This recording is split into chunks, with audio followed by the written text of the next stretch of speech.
1920년 9월 6일 영국의 청교도들이 메이플라워 호를 타고 미국 동부를 향해서 출발하게 됩니다.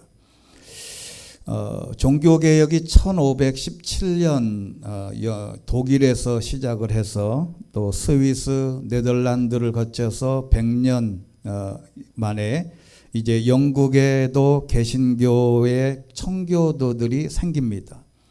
그러니까 1517년 마르틴 루터가 종교개혁한 다음에 거의 100년 후인 1620년 9월 6일이면 약 한 103년 지난 다음에 영국의 청교도들이, 즉 개신교도들이 마음껏 하나님을 찬양하고 예배하기 위해서 미국, 즉 북아메리카로 떠나게 됩니다. 이 떠난 배 이름이 메이플라워 호라는 것을 잘 알고 계시죠. 그런데 또 하나의 배가 있습니다. 이 마스터 호라고 하는 마스터 또는 메스터 호라고 하는 이 배를 타고 그러니까 남아메리카, 지금 브라질, 아르헨티나, 칠레, 우루과이에 있는 그 남아메리카로 같이 떠나게 됩니다. 메이플라워호는 미국과 캐나다에 있는 곳으로, 메스터호는 남아메리카, 브라질, 아르헨티나 또는 칠레 이쪽으로 두 배가 동시에 떠난 거예요. 많은 분들이 메이플라워호는 잘 알고 계시지만 메스터호에 대해서는 대부분 잘 모릅니다. 그들은 모두 두 배에 실려 있는 두 그룹은 신앙인으로서 교회에 열심히 출석하던 사람들이었고, 사도 바울처럼 열정이 특심해서 신앙의 자유가 필요해서 각각 같은 방향으로 나갔던 것입니다. 북미로 가던 메이플라워와 남미로 떠나던 메스터호에는 근본 차이가 그런데 있었습니다. 그게 뭐냐면 동기의 차이였습니다. 남미로 간 사람들은 신앙적인 동기가 전혀 없었던 것은 아니에요. 그러나 그들이 남미로 가려고 했던 가장 큰 동기는 황금과 같은 물질을 찾아서 떠난 것입니다. 그 당시에 남미에는 엄청난 양의 금이 발견되었다는 소문을 듣고 그들은 대륙에 가서 새로운 기회를 잡아서 부자가 되어야 되겠다라는 동기로 메스터호에 동승하게 된 것입니다.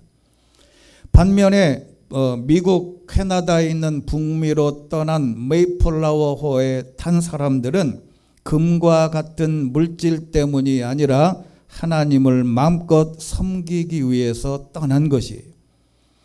그들은 세상 다른 어떤 것보다 신앙적인 동기 때문에 메이플라워를 탄 것입니다.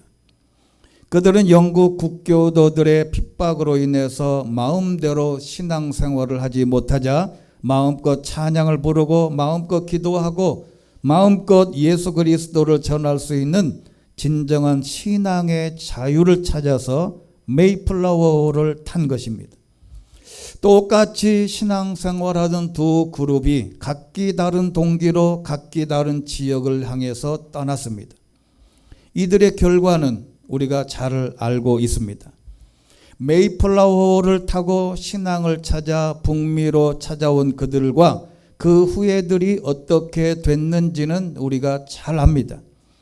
그들은 하나님 한 분만을 찾아서 그곳에 와서 땀과 눈물과 피를 흘리면서 가장 먼저 한 일이 예배당을 지었습니다. 그리고 두 번째는 학교를 짓고 세 번째는 자기 집을 지었습니다. 믿음의 형제들이 그 원주민들의 공격과 그 엄청난 어려움 상황에서도 예배당을 짓다가 많은 사람들이 하나둘 죽어감에도 불구하고 예배당을 완공하며 1년 동안 농사하고 그 추수를 하나님께 드리면서 바로 추수감사절이 시작된 것입니다. 신앙적인 동기 때문에 북미로 간 사람들은 신앙의 르네상스를 경험했을 뿐만 아니라 물질의 풍성함도 누리게 됩니다. 그들이 뿌린 감사와 희생의 씨로 말미암아 그들의 후손은 오늘날 최대 강국인 미국을 이루는 축복을 받게 됩니다. 미국은 정치, 경제, 사회, 문화, 스포츠, 영화, 과학 등 모든 분야에서 자타가 공인하는 최고의 나라가 됩니다.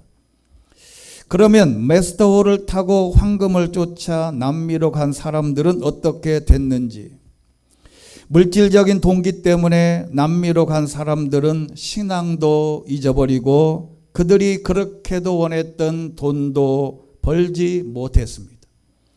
그 지금 남미 지역의 나라들이 얼마나 경제적으로 어렵습니까? 브라질, 아르헨티나, 칠레, 페루 등 이 나라들은 인플레이션과 반복되는 경제 불안으로 매우 어려운 처지에 놓여 있게 됩니다. 이게 그 오랜 세월이 지난 500년이 지난 거의 가까이 되는 그 시간에 벌어진 일입니다. 한 번은 남미의 아르헨티나 대통령이 미국의 대통령을 만나서 이렇게 회담 가운데 말했다고 전해집니다. 당신의 조상들은 하나님, 하나님을 찾아서 신대륙으로 건너왔습니다. 그들은 하나님도 찾고 하나님의 축복 속에 황금도 선물로 얻었습니다. 그러나 우리 조상들은 황금을 찾아서 이 땅으로 건너와서 황금도 찾지 못하고 하나님도 잃어버리고 말았습니다. 신앙의 조상들을 둔 당신들이 한없이 부럽습니다. 이게 하루아침에 이루어지지 않는 것입니다. 참고로 브라질은 카톨릭이 74%, 아르헨티나는 카톨릭이 92%, 그리고 칠레는 카톨릭이 89%, 페루는 카톨릭이 81%입니다. 나머지는 개신교도가 15% 미만, 어떤 데는 개신교가 10% 미만의 이 나라들이지. 여러분들 우리가 보통 알기로는 개신교 우리나라의 어떤 천주교와 개신교를 비교하면 안 됩니다. 전 세계적으로 캐톨릭 국가가 훨씬 어려운 국가들이 참 많습니다. 여러분, 남미로 간 사람과 북미로 간 사람들의 정확한 원인이 뭐냐면 어떤 동기에서 신앙을 가졌느냐가 중요하다는 것이에요. 오늘 위와 같은 메스터호와 메이플라워에 탔던 사람들처럼 오늘도 딱 두 그룹으로 나누어진 것이 오늘 성경에 등장합니다. 신앙을 갖게 된 동기가 무엇으로부터 출발했는지가 굉장히 중요하다는 거예요.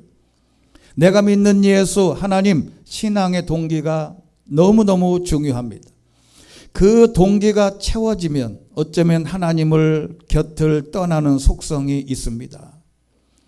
여러분, 우리나라에도 마찬가지입니다. 기독교가 한 시기에 800만에서 1200만 명까지 늘었다가 정체된 것은 사람들의 목적과 동기가 잘못될 가능성도 많습니다.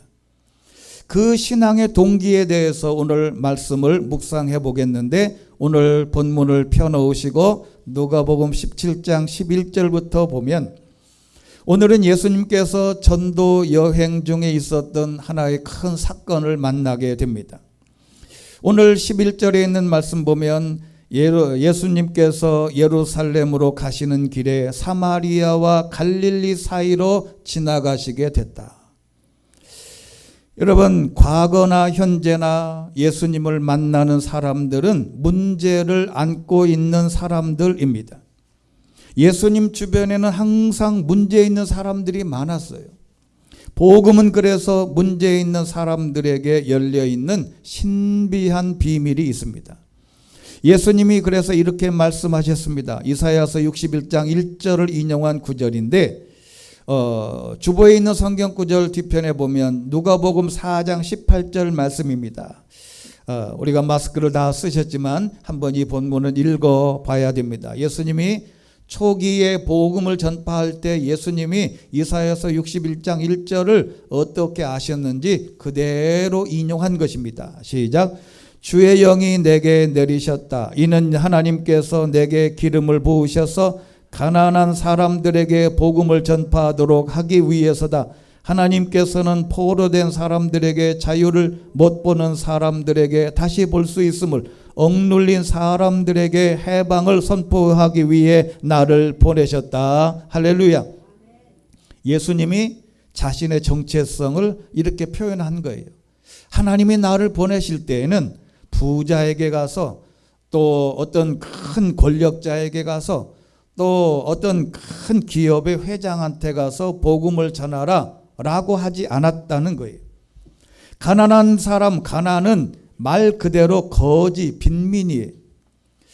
여러분, 궁핍함이 없는 사람들에게는 복음이 들어갈 가능성이 거의 없습니다. 예수님이 말씀하신 대로 부자는 천국 가기가 낙타가 조그마한 바늘기로 통과하는 것보다 더 어렵다. 이 말은 불가능하다는 말이죠. 부자들은 복음을 받아들일 자세가 없습니다. 가난해야, 포로가 돼야, 눈이 멀어야, 억눌린 사람이 돼야 복음의 귀가 열리고 기도의 문이 비로소 열리는 것입니다. 우리가 지금 다니엘 기도회의 간증 강사들의 대부분이 다 그래요. 힘들고 어렵고 곤고한 삶이 있을 때에 하나님을 찾게 되는 게 이게 성경적인 원리라 이 말입니다. 여기 눌린 자라고 하는 이 말이 굉장히 의미심장한 말인데, 눌린 자라는 말은 깨뜨리다, 산산이 부서지다, 박살내다, 완전히 때려 넘어뜨리다는 뜻으로서 산산이 삶이 부서진 사람들을 말해요. 거의 회복 불가능한, 완전히 삶이 그냥 박살이 났어요. 모든 면이 완전히 산산이 부서진 이름이 된 거예요. 이런 사람들에게 복음을 받아들일 자세가 비로소 생기더라. 여러분, 제가 계속해서 말씀드리지만 가장 훌륭한 사람이 누구냐면 산산이 부서지지 않는음에도 불구하고 어려움이 없음에도 불구하고 자기의 신앙을 잘 유지하는 사람이 진짜 신앙인입니다. 그런데 그 마을에 10명의 나병 환자들이 있었습니다. 아마 그 마을이 그런 촌이었는지 이런 나병 환자가 문제를 안고 삶이 박살나서 더 이상 평범한 삶을 살기 어려운 바로 이 사람들이 10명이 같이 움직였던 것 같습니다. 그런데 이들에게 한 번의 기회가 왔습니다. 사람에게는 한 번의 기회, 또 두 번의 기회가 많지 않습니다. 13절 보니까 이 소문을 10명의 나병 환자들이 예수님의 소문을 들었어요. 예수님을 만나면 병이 치유받는다더라.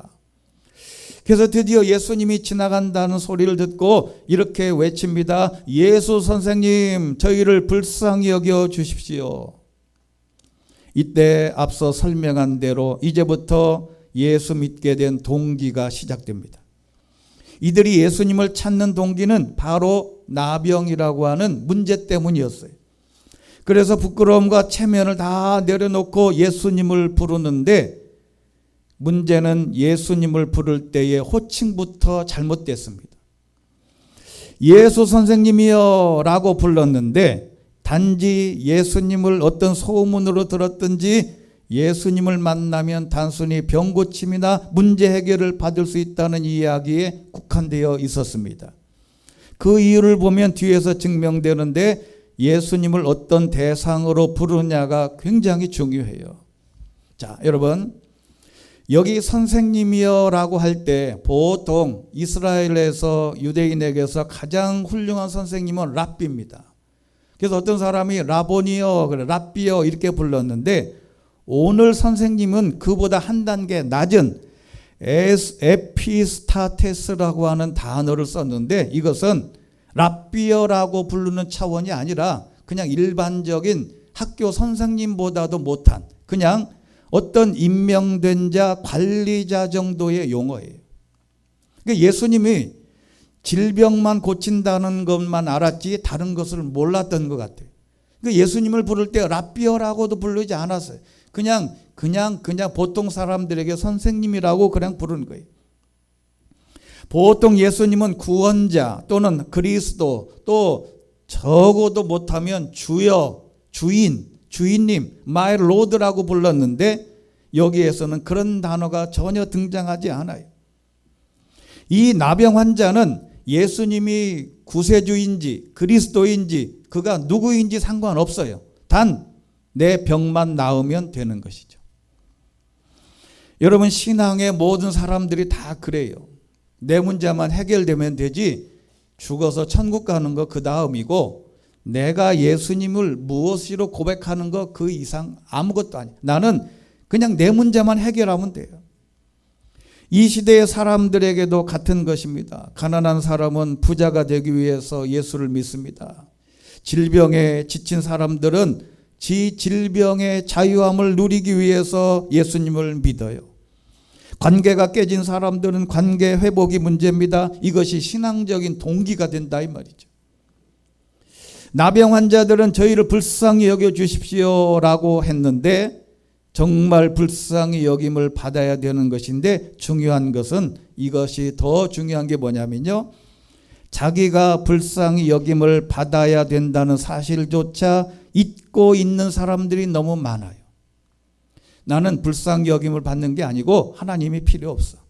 나는 이 정도로 돼. 나는 이 정도로 살면 되지. 나는 불쌍히 여김을 받을 사람이 아니야. 여러분, 나병 환자의 특징은 잘 아시지요? 이 나병 환자는 통증을 모릅니다. 썩어 문드러지고 못에 찔려 피가 나도 본인은 통증을 느끼지 못해서 아픈 줄도 모르고, 고름이 보여도 모릅니다. 칼로 도려내도 통증을 몰라요. 제가 늘 말씀드리지만 저도 아버지를 따라서 기도원에, 용문산 기도원에 간 적이 있어요. 거기 그 옛날에 가면 어디서 모였는지 많은 이 나병 환자들을 그때 제가 눈으로 초등학교 4학년 때 낱낱이 본 적이 있어요. 모든 손마디가 다 끊어지고, 코가 완전히 문드러져서 비가 오면 콧물이 그냥 빗물이 들어가는 그런 사람들을 많이 봤어요. 제가 그 다음에 담임 목사로 갔던 흥해 지역의 성곡이라는 마을에 저녁 예배, 헌신 예배 설교자로 갔었는데, 가서 깜짝 놀랐어요. 그 현대에도, 지금 이 시대에도 그 마을에는 그 문둥병, 나병 환자들이 고친 사람들이, 또는 하여튼 그런 사람들이 많이 모여 있어요. 그래서 예배실에 가서 딱 가서 설교단에 올라갔을 때 깜짝 놀랐어요. 한 200여 명이 딱 모였는데 그 중에 100여 명 이상이 다 나병 환자였던 것이에요. 이 환자는 통증을 몰라요. 여러분, 이것은 나병 환자의 특징은 현대인들에게 어떻게 적용되냐면 죄에 대한 무감각입니다. 내가 죄를 지으면서 내가 죄진지를 모르는 거예요. 내가 나쁜 짓을 하면서도 내가 나쁜 짓을 한다고 생각조차 안 합니다. 하나님이 필요하다는 것에 대한 무감각해요. 하나님이 있는지조차 고민하지 않습니다. 본인들이 영혼이 죽어가고 삶에 치명적인 독성이 있음에도 불구하고 내가 불쌍히 여김을 받아야 된다는 예수님을 찾지 않는 상태가 되는 것입니다. 그래서 현대인들은 예수님을 찾을 생각조차 하지 않습니다. 그래서 그나마 이 10명은, 나병 환자들은 다행이에요. 왜냐하면 본인들이 환자라는 것을 알고 있다는 것이 중요합니다. 그래서 예수님을 찾고 불쌍히 여김을 받고 소망하고 기도한 것인데, 내가 불쌍히 여김을 받을 대상임을 깨닫고 인식하는 것이 중요하다. 그래야 예수님을 만나게 된다 이 말이죠. 우리가 여러분 삶에 어려운 일이 만났을 때 내가 하나님께 기도해야 되겠다라고 생각하는 그 순간이 하나님을 만나고 싶은 그 포인트가 딱 되는 것입니다. 그런데 14절에 있는 말씀을 보니까 그들을 보자마자 예수님이 말씀하셨어요. 제사장들에게 가서 너의 몸을 좀 보여라. 이 말 떨어지자마자 그들은 가는 도중에 몸이 깨끗해졌습니다. 여기도 배경이 중요한데요. 성경 구절 레위기 14장 2절에 있는 말씀, 주보에 있는 성경 보면 나병 환자가 정결하게 되는 날의 규례는 이러하니 곧 그 사람을 제사장에게로 데려가라. 이 문둥병 나병 환자가 정결케 되는 날의 규례는 레위기 14장에 자세히 되어 있는데, 첫 번째 제사장에게로 데려가서, 두 번째 문둥병 환처가 나았을 경우에 살아있는 새 2마리하고 백향목과 우슬초와 홍색실을 가져가서 제사장에게 가져갑니다.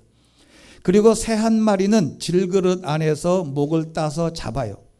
다른 새 하나는 산채로 취하고 백향목과 우슬초와 홍색실에 죽은 새의 피를 찍어서 문둥병이 나은 사람에게 7번을 뿌리고 그 다음에 살아있는 새는 이 상징적으로 하늘 공중으로 날려보냅니다. 그리고 그 사람이 그동안 입었던 옷을 다 빨고 그동안 자랐던 모든 털을 다 밀고 그 다음에 물로 꼭 깨끗이 씻어야만 이게 사회로 복귀하게 되는 과정이에요. 자, 그런데요, 이 의식 절차를 누가 알았냐면 나병 환자들이 다 알고 있었어요. 아, 내가 벌써 머릿속에 어떤 그 상상력으로 내가 제사장에게서 내가 몸이 나으면 이러저렇게 저렇게 해야 시뮬레이션을 마음속으로 다 갖고 있었단 말이에요. 그래서 내가 병만 나으면 제사장에게 가야 되겠다는 시뮬레이션을 꿈에도 늘 그리고 있었을 거예요. 근데 예수님이 딱 그 말을 한 거예요. 제사장에 가서 보여라 그랬더니 이 10명이 기가 막히게 한 거예요. 맞아, 옳지. 내가 나으면 그동안 내가 시뮬레이션하고 머릿속에 수없이 되뇌었던 이 과정을 내가 제사장에게로 드디어 가는구나. 그래서 이 모든 절차를 알았던 문둥병 10명이 동시에 말이 떨어지자마자 갔습니다. 여러분, 이것은 굉장히 예외적인데 소경에게 진흙을 바른다든지 손을 얹고 안수기도해 주신다든지 무슨 행동이 동반된 게 아니라 제사장에게 가서 보여라 라고 했을 때 이 모든 말씀에 이 10명의 문둥 환자들이 순종했습니다. 여러분, 그런데 10명이 모두 순종해서 가다가 깨끗함을 받게 됩니다. 동기야 어떻든 예수님 말씀에 순종해서 실행에 옮기면 그 모든 것을 시작하자마자 해결된다는 것이에요. 마치 요단강물을 법궤를 맨 제사장들이 발로 요단강물에 밟자마자 그 흘러내리던 모든 물이 벽처럼 쌓인 것처럼 순종하자 고침을 받게 됐습니다. 자, 그런데 이제 여기서부터 문제가 됩니다. 여러분, 예수님을 만나서 자기의 나병 환자가 문제가 해결됐습니다. 가난한 자가 예수 믿어서 부자가 됐습니다. 가난한 자가 예수 믿어서 회장이 됐습니다. 가난한 자가 힘들게 공부해서 대학 교수가 됐습니다. 회사의 임원이 됩니다. 그리고 목사가 됩니다. 장로님이 됩니다. 승진합니다. 성공했습니다. 어찌됐든 기도의 응답을 받았습니다. 그런데 그 다음이 문제라고요.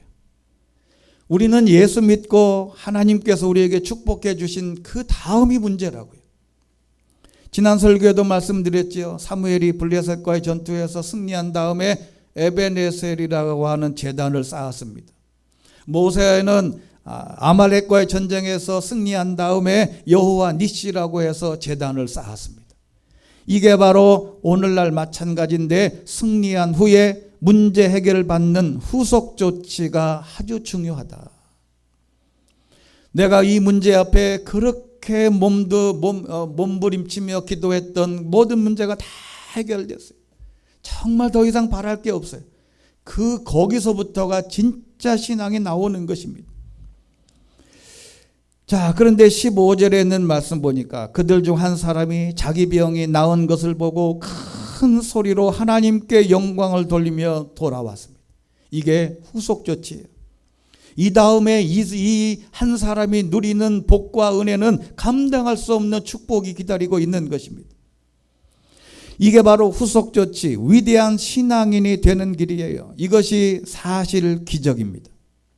문제 해결을 받는 것, 기적을 체험한 게 문제가 아니고 더 큰 것은 기적을 체험하고 난 다음에 내 신앙이 그 상태를 유지하냐가 중요합니다. 병이 나았으면 그냥 끝입니다. 부자가 됐으면 그냥 끝이에요. 예수 믿고 내가 어떤 목적이 달성되면 그냥 끝이에요. 그래서 교회를 끊고 하나님을 멀리합니다.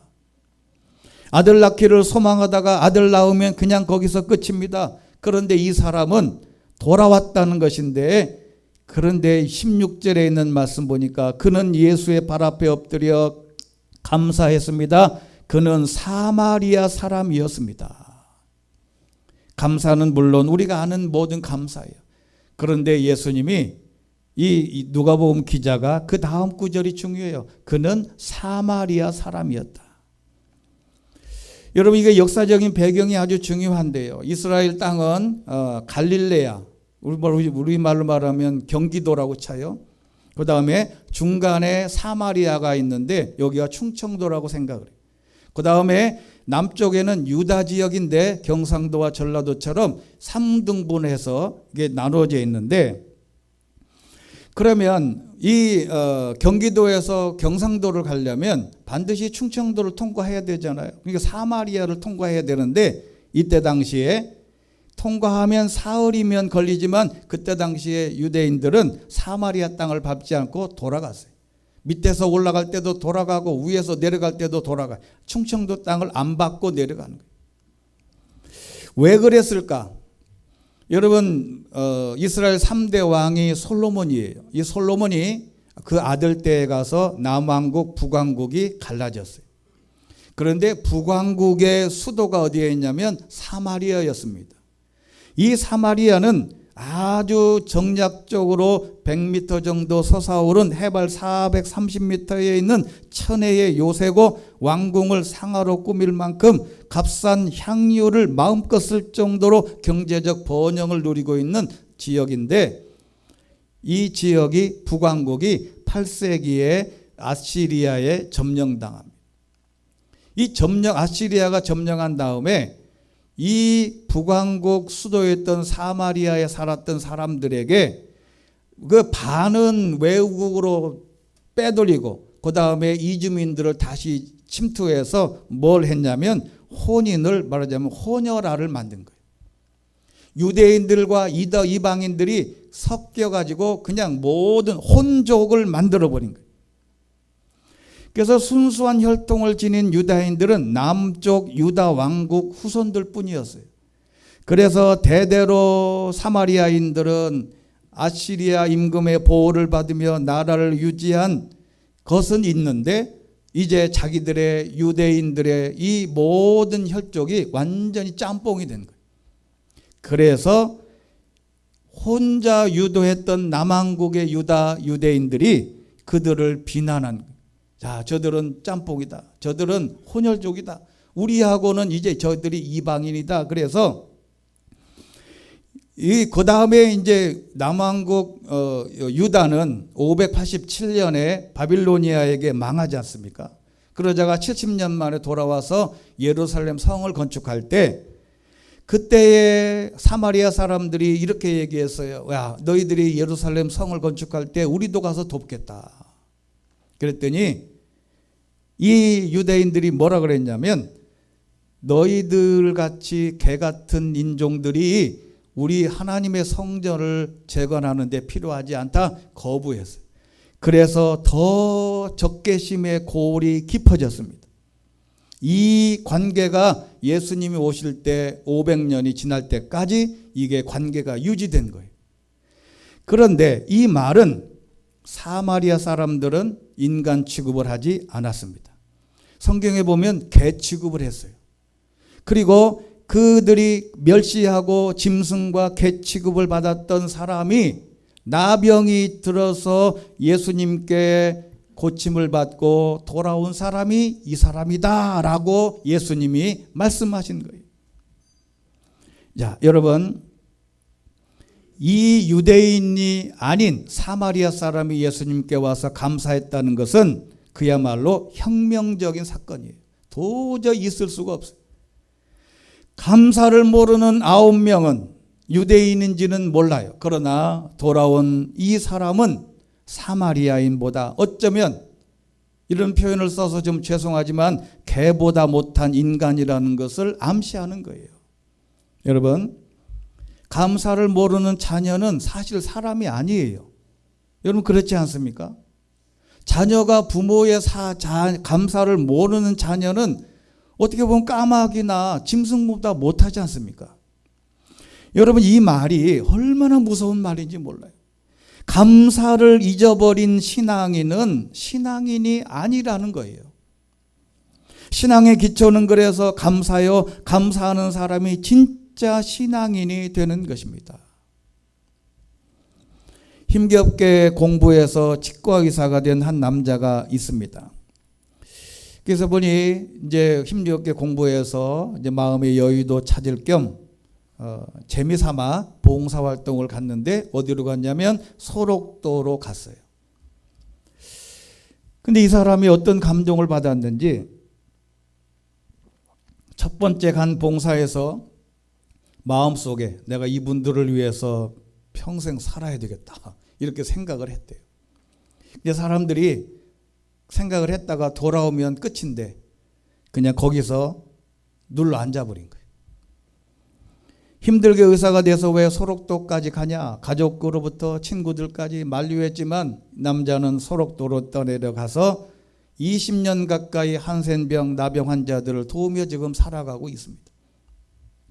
외지인들을 꺼려하는 마을 사람들과 친해지려고 진료를 끝난 다음엔 가운을 벗고 평상복으로 갈아입고 마을을 돌아다니면서 인사하고 대화도 나누었어요. 나중에는 소록도에서 만난 간호사와 결혼도 하고 자식도 낳으면서 온 마을 사람들의 의사이자 아들처럼 살았습니다. 그런 생활을 통해서 베풀고 나누는 것보다 오히려 더 많은 것을 배웠다고 한 강연에서 이렇게 고백합니다. 저는 이분들을 통해 인생을 배웠습니다. 후유증이 심한 분들은 눈도 잘 보이지 않아 음식도 제대로 먹기 힘듭니다. 그런데도 항상 숨은 쉴 수 있고 하루 세 끼 밥은 먹지 않느냐며 불평을 절대로 하지 않으십니다. 감사와 행복이 무엇인지 저는 소록도에서 깨달았습니다. 이렇게 간증을 하게 됩니다. 깨닫는다고 다 이렇게 되지는 않습니다. 지금 예수님을 믿는 너희들이 멸시하고 인간 취급하지 않는 사마리아 사람들은 감사하고 하나님께 영광을 돌리기 위해서 돌아왔는데 너희는 하나님의 선민이라고 주장하는 유대인들은 감사를 모르냐. 너희들은 사마리아 사람보다 못하다. 어쩌면 세상 사람보다 못한 신앙인도 있다는 것을 예수님이 말씀하신데 이 한 명에게 예수님이 물어요. 9명은 어디 있냐? 어디 있는 줄 알겠어요? 이 예수님이 어디 9명은 어디 있느냐고 묻는 것은 한 사람에게 묻지만 이 사람이 9명이 어디 갔는지를 어떻게 알겠어요? 이 물음은 누구에게 묻냐면 오늘 이 본문을 읽는 저와 여러분에게 예수님이 묻는 질문이에요. 혹시 9명 속에 너희가 포함되어 있지 않냐? 여러분, 오늘 그리고 난 다음에 후속 조치에서 가장 중요한 본문이 여러분 19절입니다. 예수님이 이 말씀을 하시려고 이렇게 길게 이 본문이 쓰여져 있는데 19절 말씀, 예수께서 그에게 말씀하셨습니다. 일어나 가거라. 내 믿음이 너를 구원했다. 자, 여러분, 나병 환자는 그 병 낫고 그냥 인생 끝이에요.